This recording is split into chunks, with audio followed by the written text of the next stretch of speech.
வணக்கம். நான் அருப்புக்கோட்டை தங்கப்பாண்டி ஜோதிடர் பேசுகிறேன். பொதுவாக பார்த்தீங்கன்னா ஒரு மனிதர்களுக்கு முன்னோர் சாபம், பித்திரு சாபம் அப்படி என்று சில ஜோதிடர் சொல்லும்போது நானும் அதை சொல்லி வந்துக்கிட்டு தான் இருக்கிறேன்.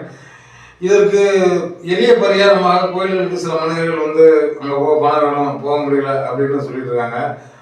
அந்த மனிதர்களுக்காகவே பார்த்தீங்கன்னா நம் முன்னோர்கள் சில மந்திரங்கள் சொல்லியிருக்காங்க. அந்த மந்திரம் என்ன அப்படின்னா, நேற்று ஒரு பெரிய வீடியோவில் போட்டிருக்கேன். இந்த நம்பரை பொதுவாக பார்த்தீங்கன்னா இந்த வீடியோ பொதுவாக சப்ஸ்கிரைப் பண்ணிக்க. பெரிய வீடியோவில் விளக்கங்கள் நிறையா சொல்லியிருக்கேன். மூலவினை கர்மம்னு சொல்லுவாங்க. அந்த கர்மம் மாறுவதற்கு அப்படின்னா, என்னுடைய முன்னோர்கள் சொன்னது, என்னுடைய வழிபாடு, தெய்வ வழிபாடுகள் மூலமாக என்னுடைய முன்னோர்கள் சொன்ன வழியில் நான் சொல்கிறேன். ஓம் சக்தி நாக சந்திரமாரி சக்தி என்று 21 முறை நீங்கள் சொல்லி வாருங்கள்.